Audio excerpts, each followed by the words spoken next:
디지털 세상의 모든 것을 깊이 있게 알아보는 인포맥스D. 오늘도 명확한 정보와 새로운 지식을 전해드리겠습니다.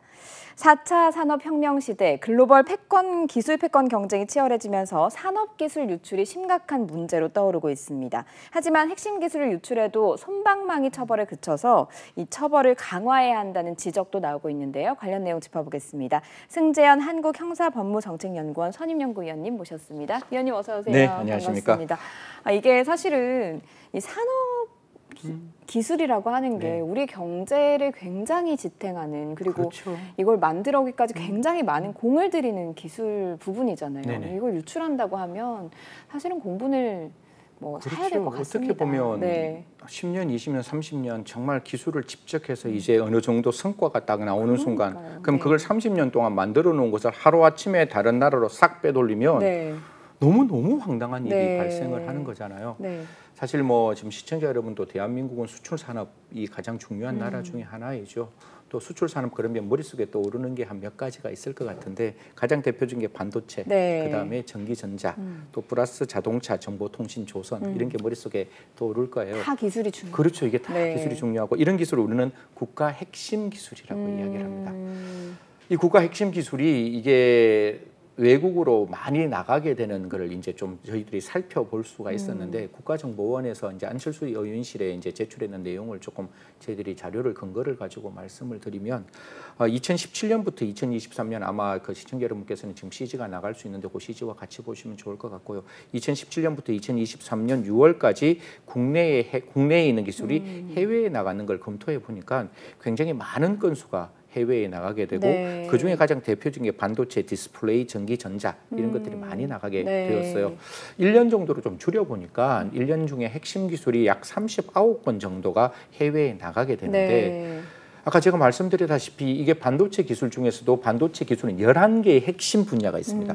나노 기술이라고 들어보셨죠? 네. 그러니까 그런 기술이 만들어지고 그게 한번 우리나라가 만들어서 해외에 나가면 엄청난 그 수출의 어떤 중요성을 차지할 수 있음에도 불구하고 이게 다른 나라인 A라는 나라, B라는 나라, C라는 나라에 가면 그 C라는 나라, A, B, C라는 나라가 30년의 기술 하루아침에 자기들이 그걸 뛰어넘는 거잖아요. 네. 그러면 경쟁이 우리가 분명히 이만큼 높았는데 이 사람들이 기술 유출하는 거 가지고 딱 가면 1년 사이에 같이 되는 어떻게 보면 30년이 우리가 앞서 나가고 이 사람 30년 뒤에 추적해 돌아와야 되는 나라들이 어느 순간에 동등한 1년 정도 사이에 동등하게 오면 우리가 투자한 그 비용은 누구한테 받아내느냐는 거죠. 그래서 산업 그 핵심 기술은 절대로 유출돼서도 안 되고 그 유출되는 걸 나중에 우리가 이야기하겠지만 어떻게 지금 처벌하고 있는지 또 이 처벌이 과연 타당한 건지 또 이러한 기술 유출을 우리가 어떻게 막을 수 있을지 이제 하나하나 설명드릴 테니까요. 절대로 채널 돌리지 마시고 끝까지 보시면 좋을 것 같습니다. 네, 채널 홍보까지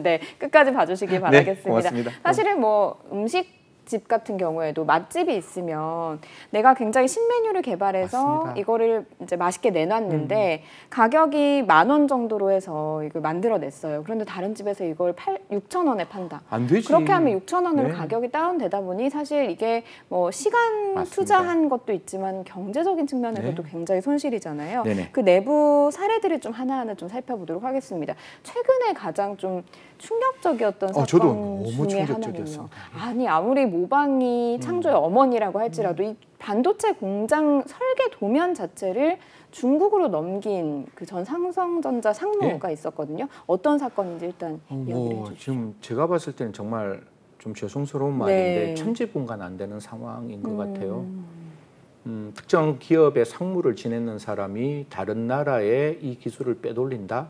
그것도 대한민국 가장 경쟁력 관계에 있는 나라에 빼돌린다는 것은 사실 나중에 이야기하겠지만 굉장히 좀 엄중하게 처벌해야 되는 것이고 국가정보원 홈페이지에 들어가면 이런 사람들을 산업 스파이라고도 이야기할 만큼 굉장히 엄중한 상황이죠.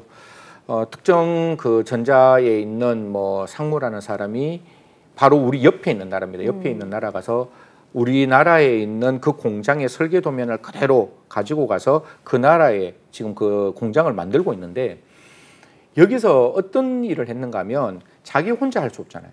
그러니까 밑에 있는 사람들을 200명을 포섭을 하는 거예요. 200명을 척척척척 포섭해가지고 연봉 얼마 받아? 저 연봉 한 6천만 원 받습니다. 야, 6천만 원 받고 어떻게 살 거야? 내가 2배 줄게. 나한테 와. 사람이 자본주의 세상에서 이 돈이라는 게 생각보다 굉장히 큰 유혹. 그렇죠. 거거든요. 네. 그러면 내가 받는 월급의 2배를 준다? 그 사람들이 거기 안 간다라고 이야기하기에는 자본주의 세상에서는 굉장히 좀 어려운 일이에요. 그래서 200명이 확 갑니다. 가가지고 이제 그 특정 회사에 있는 그 설계도를 척척척척척 빼오라고 이렇게 시키는 거예요. 그래서 그 설계도면을 가지고 와서 네. 우리 인접국가에 그걸 만드는 거예요. 그러다 보니까 이게 말이 되냐라고 해서 이제 우리 그 검찰청에는 이러한 어떤 산업기술 유출을 전담하는 부서가 있습니다. 네. 그 부서에서 이제 수사를 했는데 이 사람은 또 반대적으로 어떻게 이야기하는가 하면 야 이게 무슨 산업기술이냐 이건 산업기술 아니다 이거는 정보에 유출했을 때 우리나라에 그렇게 크게 타격받는 기술이 아니다 그래서 우리가 가져갔고 그 기술 그냥 뭐 인접국가에 이야기를 했는데 그게 무슨 문제가 있느냐 이런 이야기를 하는 네. 거예요. 지금 저 그래픽에 나오듯이 좀 복잡한데 뭐 중국에서 어떤 돈을 투자하고 네. 제가 뭐 인접국가를 얘기해 버렸네요. 네. 중국에서 투자하고 그 투자되는 내용들에서 저 밑에 보면 200명을 이제 모집을 해서 각각에 있는 이것도 얘기를 할게요. 뭐 네. 삼성전자라고 네. 뭐 기사에 어차피 이미 다 다 나왔으니까 나왔으니까요. 네. 삼성전자에 있는 그 설계도면을 가져가서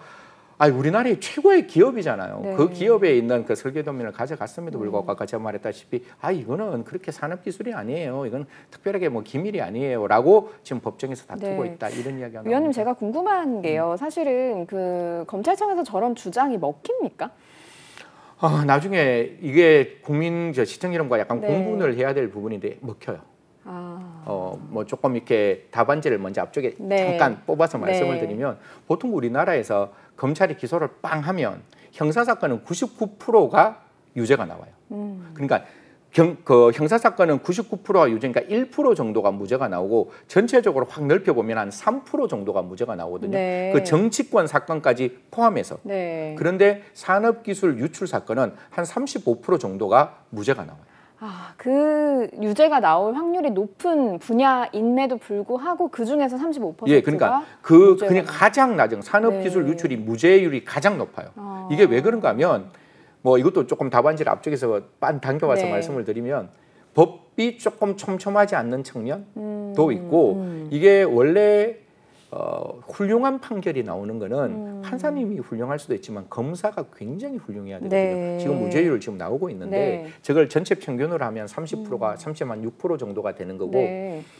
검사가 어떻게 해야 되는가 하면 보통 저 한번 잡아 주시겠어요? 네. 네네.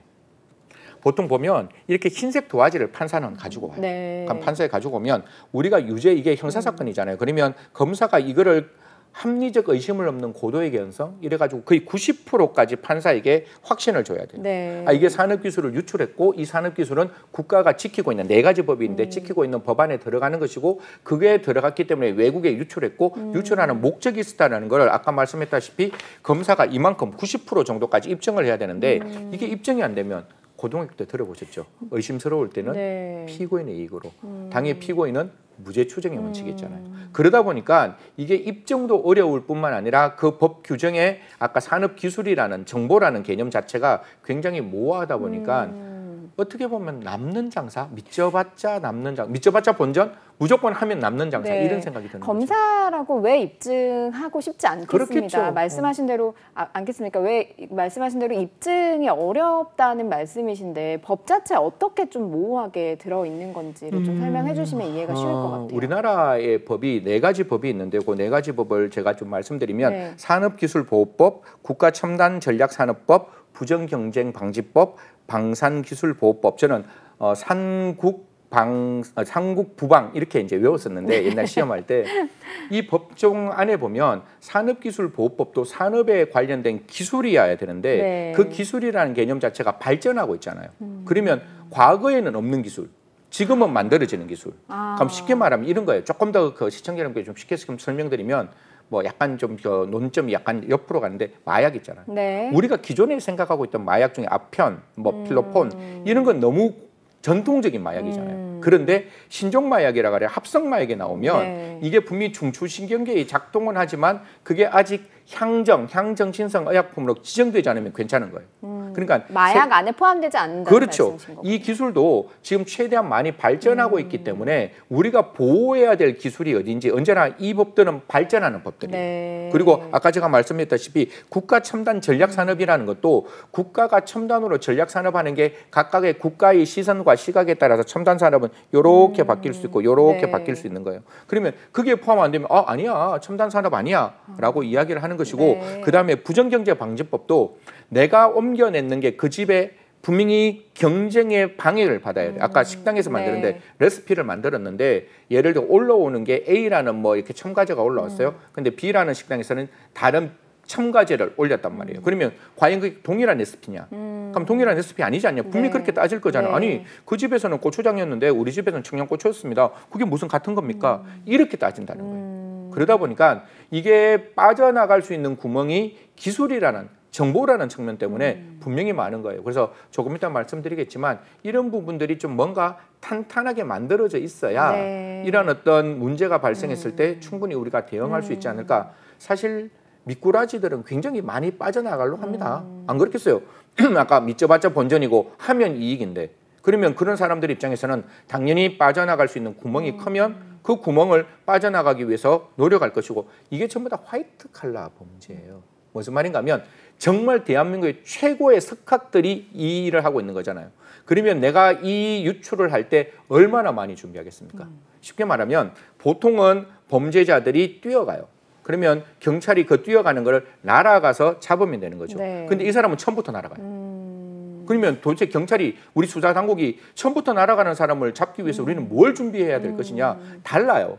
이게 첨단 산업을 유출하는 사람들은 정말 확실하게 자기의 뒷배를 준비하고 하는 겁니다. 네. 그래서 이게 나중에 화이트 칼라 범죄 이야기하겠지만 화이트 칼라 범죄는 형량 올리는 거 그렇게 크게 의미 없어요. 왜냐하면 10년을 살았는데 1,000억을 내가 만약에 부정축제를 할 수 있다. 네. 그러면 1년 연봉 100억인데 안 하겠습니까? 분명히 해요. 그래서 형량 올리는 것보다 더 중요한 게 화이트 칼라 범죄는 그들이 갖고 있는 불법 수익을 발본색원하는 거예요. 정말 이게 불법 수익이면 좀 미안한 이야기지만 이 컵 하나까지 국가가 빼앗아가는 그런 불법 수익 환수 정책을 만들어야 되는데 그게 명확하지가 않아요. 네. 아까 제가 말씀드렸죠. 이들 사람 옛날에는 우리 저 은행권이 명확했어요. 통화라는 개념이 있잖아요. 돈이 은행에 들어가잖아요. 네. 그 은행이 아무리 외환을 바꿔도 미국 은행에 있던 영국 은행에 있던 스위스 은행에 있던 은행에 있는 거예요.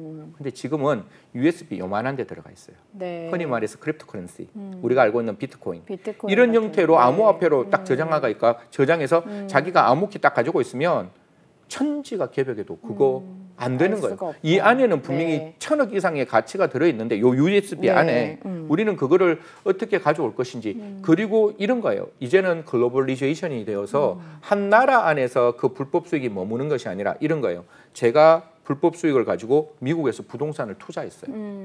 그러면 미국의 입장에서는 그 부동산은 미국의 자산이잖아요. 그렇죠. 근데 이게 불법 수익이라 그래서 우리가 뺏어오려고 하면 미국에서는 뭐라 그러겠어요? 맞다. 너희 불법 재산인 거 나도 알지만 이거 우리나라 자산이다. 대한민국의 불법이지만 미국의 자산이기 때문에 우리가 함부로 넘겨줄 수가 없다. 그러면 거기서도 불법 수익 환수를 할 때 어떻게 할 거냐? 그 나라의 일정한 그 비용을 지불을 해야 돼요. 네. 그리고 우리가 그걸 가지고 올 때 각 나라마다 법 제도가 다르거든요. 미국 같은 경우는 연방법무부 산하에 이러한 불법 수익 환수를 전문적으로 하는 네. 부서가 있습니다. 그래서 각 나라에게 어떻게 대응할지에 대한 논의를 하고 있으니까요. 뭐 조금 앞서 나오는 이야기지만 이러한 불법 수익 환수, 특히 화이트 칼라 범죄, 특히 산업 기술을 유출해서 이 사람들의 첫 번째 목적, 두 번째 목적, 세 번째 목적도 부잖아요. 네. 내가 이만한 돈을 가지겠다. 그 욕심 아닙니까? 그 욕심을 완전히 쭈그러들게 만들어야죠. 그게 하나도 없어지면 이 사람들 이거 안 할 거예요. 네. 내가 가서 충분히 지금 있는 월급보다 지금 있는 삶보다 10배, 100배, 20배, 참 100배, 200배, 300배 더 많은 삶을 살려고 그렇게 하는데 그게 아니라 오히려 지금 사는 거에 100배가 못 살게, 200배가 못 살게, 300배가 못 살게 만들어지면 네. 저는 범죄를 하지 않을 것이다 이런 네. 말씀드리겠습니다. 말씀하신 게 좀 두 줄기로 나눠볼 수 있을 것 같아요. 법이 그 기술이 변화하는 속도를 일단 따라가지 못하기 때문에 이 부분이 좀 촘촘하지 않고 두 번째는 돈이 목적인 사람들인데 이 돈에 대해서 환수가 안 되다 보니 근본적인 해결이 안 된다. 그래서 손방망이 처벌이라는 얘기가 나오는 거다라고 말씀을 하시는 건데 그 불법 이익으로 그 환수하는 거는 어떻게 보면 조금만 제도를 만들면 가능하지 않을까 하는 생각이 드는데 지금 마련이 안 되어 있는 겁니까? 검찰은 되게 노력합니다. 제가 왜 약간 입술을 깨무르는가 하면 수사당국은 이거 분명히 노력해요. 제가 옆에서 진짜 지근거리에서 안 보겠어요. 검찰도 노력하고 경찰도 노력해요. 그리고 각 부서 안에서 자기가 할 수 있는 최선의 노력을 하는데 결국은 국회가 따라와줘요. 그러니까 이건 모르겠습니다. 정말 개인적인 소박한 생각인데요. 국가가 어떤 일을 할 때 그 일의 장단점이 있어요. 근데 그 일의 장점을 보지 않고 단점을 보면 어떠한 제도도 한 발자국도 앞으로 나가지 못하는데 국가기관 중에 수사기관에 그러한 역량을 올려준다, 업무 범위를 확대한다. 그게 곧 어떻게 보면 수사기관에 남용의 우려가 있다라고 시선을 딱 가져가 버리면 이거 못하는 거예요. 그래서 제가 이것도 뭐 이미 한 10년, 한 5, 6년 전부터 이야기를 하는 건데 범죄수익환수처 혹은 환수청이 만들어져야 돼요. 마약청도 중요해요.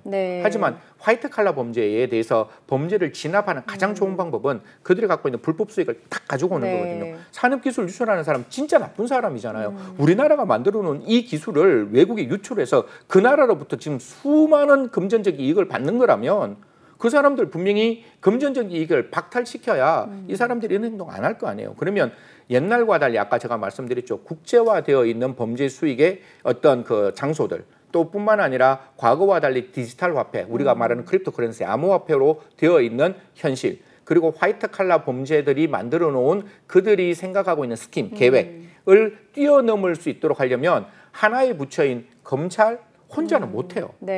이게 지금 가려면 첫 번째 이 검찰이 있어야죠. 검찰에 같이 수사를 같이 도와주는 협조해 줄 수 있는 경찰이 있어야죠. 그러면 그에 대한 어떤 그 세무 정보를 알려면 국세청이 있어야죠. 그리고 그게 크립토커런시라든가 어떤 그 자금 세탁을 하기 위해서는 FIU라고 금융위원회 밑에 있는 금융정보 분석원이 있어야죠. 그리고 국정원 그게 있어야죠. 이 5개 부처가 함께 이렇게 어울려서 협업을 해야지만 범죄 수익이 환수되는 것이고 아까 제가 말씀드렸잖아요. 정말 대한민국 최고의 전문가가 일하는 어떤 범죄 수익을 할 때 그 나라의 법제를 알고 있어야 돼요. 그러니까 예를 들어서 뭐 쉽게 말해서 야 태국에서는 범죄 수익 어떻게 환수하는 거야? 태국의 법제는 어떻게 되어 있어? 이러면 그거를 적시적으로 이야기해 줄 수 있는 인재가 있어야 돼요. 야 영국에서는 어떻게 하는 거야? 뭐 예를 들어 프랑스에서는 어떻게 하는 거야? 각 나라마다 고유한 법제가 있을 거 아니에요. 그 이야기를 하는데 찾아보겠습니다. 이러면 이제 그때부터 이 사람들 아까 그랬잖아요. 날아가는 사람이라고요. 뛰어가는 사람들이 아니라고요. 날아가는 사람을 잡기 위한 사실상 인공위성을 하나 띄워야 돼요. 그 인공위성이 저는 범죄수익 환수청이라고 이해하고 싶어서 말씀드리고 문제는 우리나라는 이렇게 형사재판이 완결되고 난 다음에 범죄수익을 환수해요. 그런데 예를 들어 범죄수익이라는 건 계속 지금도 이렇게 이루어지는 거잖아요. 그냥 쉽게 예를 들게요. 만약 조직폭력배 요새 많이 나오니까 조직폭력배가 어떤 특정 나이트 클럽을 하나 운영하고 있어요. 그런데 이게 범죄 수익과 관련되는 것 같아. 그런데 여기서 오늘 저녁에도 장사하고 내일 저녁도 장사하고 모레 저녁 장사하면 여기서 장사하는 이익은 계속 범죄 수익으로 쌓일 거 아니에요. 그런데 이 범죄 조직이 있는 그 조직폭력배가 유죄 판결을 받아야 이 유죄 판결에 기해서 이 나이트클럽을 몰수할 수 있는 거예요. 재판이 오래 걸리는 것만큼 범죄 수익이 계속 늘어나는 거죠. 그래서 거군요. 독립몰수제도, 이건 미국에서 만들어지고 있는데 독립몰수제도 중에서 민사몰수라는 게 있습니다. 형사재판이 형사재판으로 가고 민사재판을 통해서 민사재판에서 유죄 판결, 그 민사재판에서 성소 판결 받으면 여기에 대한 범죄 수익을 동결하자 이런 이야기가 나오는데 똑같아요. 이거 뭐 형사재판 말고 민사재판으로 하면 이거 이 피고인들에게 좀 불이익한 거 아니냐 자꾸 이런 시각이 나오는데 뭐 가끔 가다가 제가 그런 피고인과 피의자의 이익 반드시 지켜줘야죠. 그 적법 절차 무시하자는 게 절대로 아니고 그게 아니라 국가의 국부가 유출되면 이 유출되는 걸 막기 위해서는 우리가 해야 할 일이 있을 거 아니에요. 그 해야 할 일을 하면 전국적으로 기소전, 추징, 보전, 몰수가 아니라 추징, 보전이 아니라 실질적으로 그 유죄 판결 전에 그 재산을 몰수할 수 있는 그게 뭐 미국 끝이 제가 뭐 행정몰수, 법무부가 그건 무조건 가져오자 이런 게 아니라 적어도 민사재판을 통해서 판사를 통해서 그 승소 판결을 받을 때 몰수할 수 있는 독립몰수 제도 정도는 거듭 말씀드리지만 날아가는 이들을 잡기 위한 인공위성의 하나의 아이템인 거예요. 아이템을 만들어줘야 이 인공위성이 제대로 움직일 거 아니에요. 아이템 하나도 없이 뭐 그냥 인공위성만 봉 띄워놓으면 그냥 이렇게 지켜볼 수밖에 없는 네. 거잖아요. 그게 아니라 그 아이템을 인공위성을 띄움과 동시에 그 밑에 아이템들을 좀 많이 줘서 이러한 어떤 적재적소에 불법이 일어날 수 있는 부분에 제대로 된 미사일을 쏘아서 이 사람들이 더 이상 범죄의 생태계를 없애도록 만드는 게 저는 필요하지 않을까 생각합니다. 그런 거 만들려면 또 여론이 중요할 것 같고요. 네, 뭐 그런 부분들이 있는데 방금 이제 반도체 공장 설계도면을 통째로 유출한 것 같은 경우에는 굉장히 덩치가 큰 얘기다 보니까 이게 이제 불법 수익 환수로까지 이제 청을 만들어야 된다까지 대안을 말씀을 해주셨는데 가랑비에 옷 젖는다고 그런 사례들도 있더라고 범죄 사례들이요. 이게 직군과 직종에 SNS 들어가 있습니까? 네. 저는 안 들어가 있는데.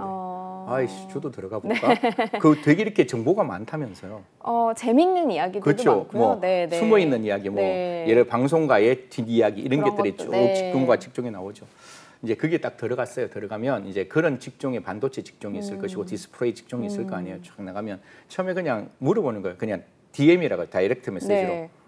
앵커 요새 뭐 이런 일이 있다는데 야 이거 나 정보를 잘 모르겠어요. 이번에 뭐 하나 레포트를 써야 되는데 혹시 그 부분에 대해서 간단하게 좀 이야기해 줄 수 있겠어요? 이렇게 DM이 나가면 그냥 평소에는 그냥 너무 쉬운 얘기잖아요. 그러니까 전문가의 입장에서는 너무 쉬운 얘기인데 이 사람이 너무 이제 쩔쩔매고 있으니까 알겠어요. 좀 도와드릴게요. 우리 직종인데 뭐 우리 편인데 뭘 못 도와주겠어요? 인지상정을 탁탁탁탁 듣기를 줄여요. 그러면 거기에 대해서 이제 뭐 저 선물이라든가 그다음에 일정 부분에 대한 뭐 감사의 표시라든가 이런 거예요.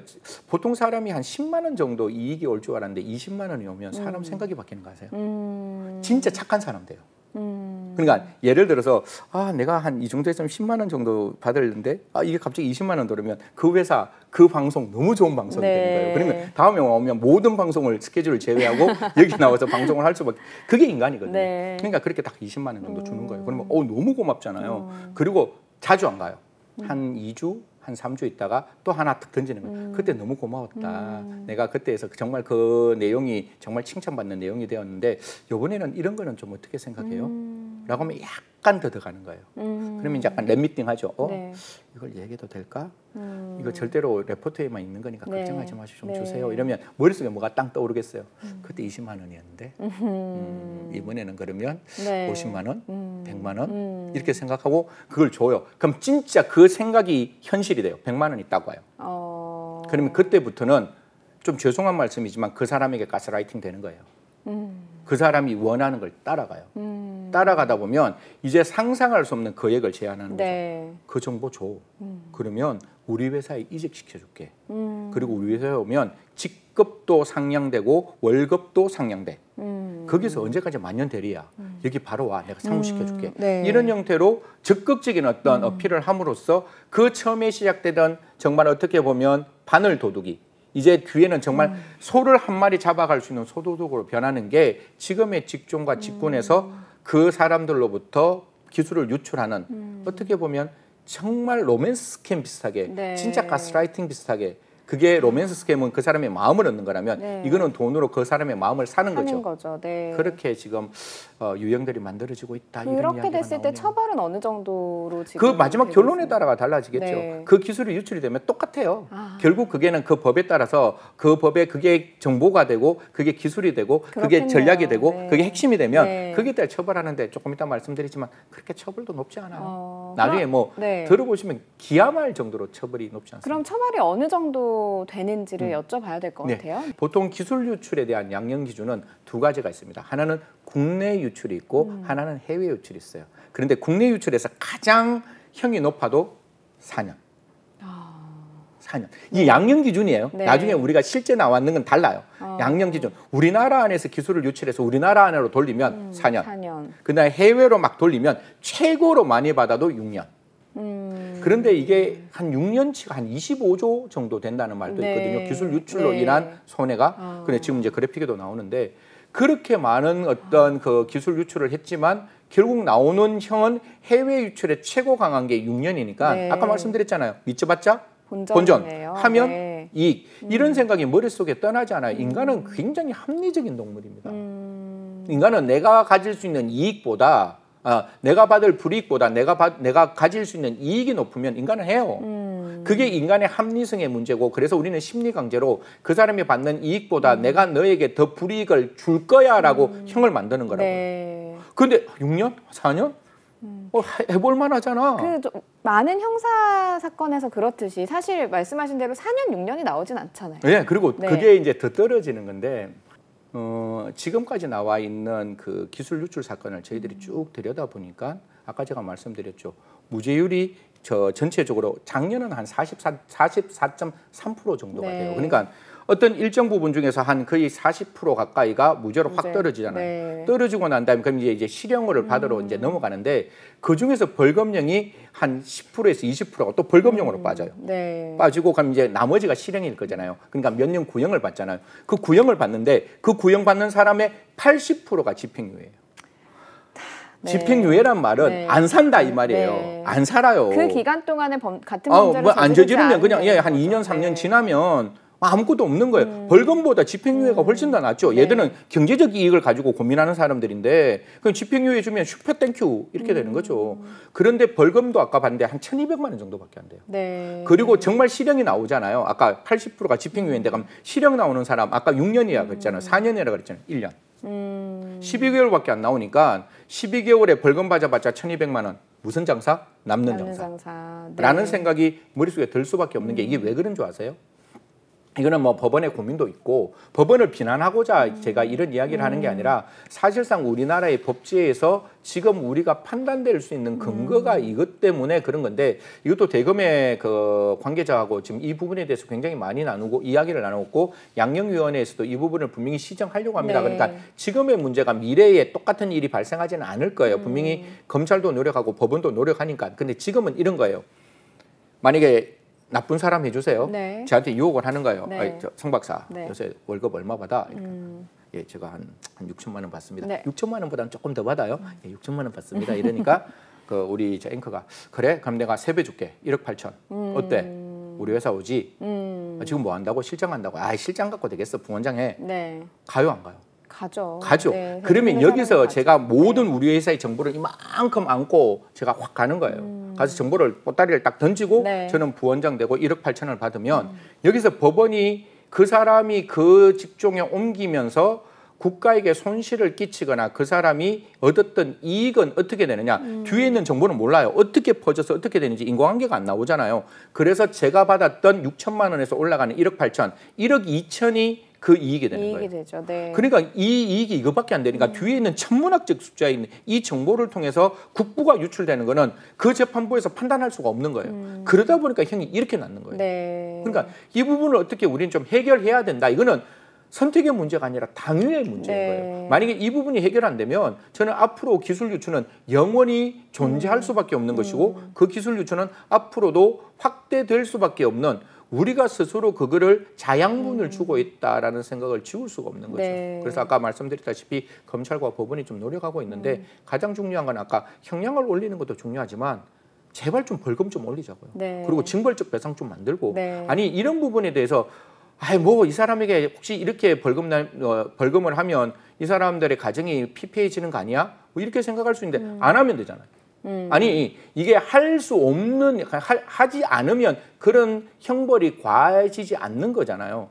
안 하면 되는 일인데 하고 난 다음에 그 집이 어려워지는 걸 국가가 고민해서 벌금을 낮춘다? 저는 그거는 아니라고 보는 거예요. 미국 같은 경우는 500만 불 정도 하면 500만 불이면 1,300원, 1,500원 하면 한 65억 정도 되거든요. 엄청나네요. 그냥 저는 그냥 65억 이하 이러지 말고 그냥 국내 기술 유출은 30억, 국외 기술 유출은 60억. 그냥 딱 정하면 돼요. 범위를 주지 말자. 예, 딱 그거는 그냥 하나의 법정형. 벌금 30억, 벌금 60억 이러면 안 한다니까요. 그걸 누가 하겠어요. 그래서 약간 좀 과격한 의미였는데 저는 좀 그렇게 했으면 어떨까 이런 말씀드리겠습니다. 맞습니다. 사실 돈의 유혹은 개인이 참 그냥 넘기기 어려운 부분이고 그래서 이 국가 핵심 기술 자체를 지키는 것을 개인의 양심에만 맡겨서는 안 된다라는 말씀을 아주 강하게 말씀을 해주신 것 같습니다. 좀 그런 부분에서 보완이 많이 되고 말씀하신 대로 청도 생기고 그래서 많이 예방이 되고 이런 일이 좀 없었으면 하는 바람을 담으면서 오늘 말씀 여기까지 듣겠습니다. 고맙습니다. 감사합니다.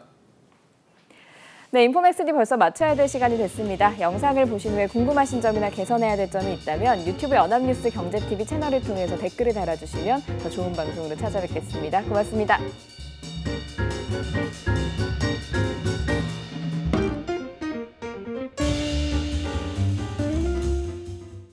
안녕하세요. 인포맥스D 아나운서 강래원입니다. 더 많은 실시간 경제 뉴스와 경제 정보를 알고 싶으시다면 오른쪽 구독 버튼을 눌러주세요.